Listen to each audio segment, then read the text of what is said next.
অবহেলা এবং অতি চিকিৎসাকে ডেঙ্গু জ্বরের মৃত্যুর অন্যতম প্রধান কারণ হিসাবে চিহ্নিত করেছেন বিশেষজ্ঞ চিকিৎসকরা। এছাড়া ফ্লুইড ম্যানেজমেন্ট ও ব্লাড প্রেশার সঠিকভাবে মনিটরিং হয় না বলেই ডেঙ্গু রোগীর অবস্থা দ্রুত অবনতি হয় বলে জানান তারা।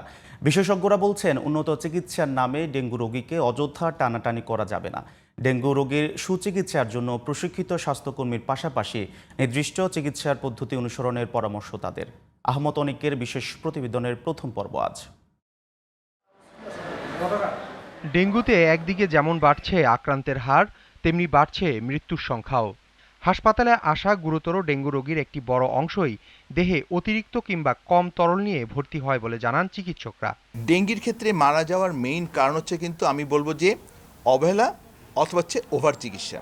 ডেঙ্গি যখন আমরা বলি যখন কনভালসেন্স ফেজ চলে যায় বা ক্রিটিক্যাল ফেজে চলে যায়, তখন ফ্লুইড ম্যানেজমেন্ট সবচেয়ে বেশি ক্রিটিক্যাল। এই সময় যদি ওভার ফ্লুইড দেওয়া হয়, একটা বাংলাদেশে মর্টালিটির একটা বিশাল বড় কারণ হচ্ছে কিন্তু ওভার ফ্লুইড। তার মানে আমার একটা কম ফ্লুইড, একটা হচ্ছে ওভার ফ্লুইড। তার মানে ফ্লুইড হচ্ছে একটা ইম্পর্টেন্ট একটা ইস্যু।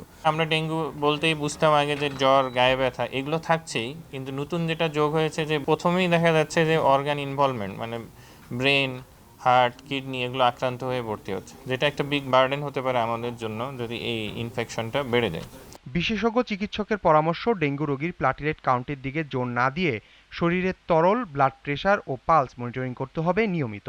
বারবার বলা হচ্ছে ডেঙ্গুতে প্লাটিলেট ইম্পর্টেন্ট না, হেমাটোক্রিট ইম্পর্টেন্ট, যেটা ডেনোট করে যে একটা রোগীর কতটুকু ফ্লুইড বডি থেকে বের হয়ে তার প্রেশার কমে শকে যাওয়ার সম্ভাবনা আছে। সেটা দেখতে গেলে দরকার হেমাটোক্রিট মিটার। কোন রোগীগুলো শখের দিকে যাচ্ছে তার জন্য হেমাটোক্রিট যেমন একটা মার্কার, আমার ইউরিন আউটপুট একটা মার্কার। ব্লাড প্রেশারটা যদি উপরটা নেমে যেতে থাকে 110-এ নেমে যায়, নিচেরটা যদি একটু নর্মাল থাকে বা একটু বাড়া শুরু করে, দিস ইজ ব্যাড সাইন। স্বাস্থ্যকর্মীদের প্রশিক্ষণ এবং সাধারণ মানুষের সচেতনতা ছাড়া ডেঙ্গু রোগীর মৃত্যু ঝুঁকি কমানো সম্ভব নয় বলে মত চিকিৎসকদের। যে রুগীটা আজকে বরগুনা থেকে রওনা দিয়ে ঢাকা শহরে চলে আসলো, রাস্তাঘাটে যানজট 8 ঘন্টা 7 ঘন্টা জার্নি করে আসলো, এই সময়টা যে সে যখন ফ্লুইডের ম্যানেজমেন্টটা হলো না 9-10 ঘন্টা, ওইটাতে তার ক্রিটিক্যাল পিরিয়ড। ওই ক্রিটিক্যাল পিরিয়ড ঢাকায় এসে আর ওভারকাম করা ভেরি ডিফিকাল্ট হয়ে যায়। বাইরের হসপিটালে যখন কাজ করেছি দেখা যায় 2 বছর পর পর ফায়ার ড্রিল করতে হতো, ইভেন ডাক্তারদেরকেও। এরকম ডেঙ্গুর জন্য এই ড্রিল সিস্টেম করতে হবে, যে জুন আসতেছে, জুনের আগে all hospital and all man power should be prepared with training. আগে থেকেই যারা গুরুতর রোগে ভুগছেন তাদের ডেঙ্গু হলে অনেক বেশি যত্নশীল হওয়ার পরামর্শ দিয়েছেন চিকিৎসা বিশেষজ্ঞরা। আহমদ অনিক, জিটিভি নিউজ, ঢাকা।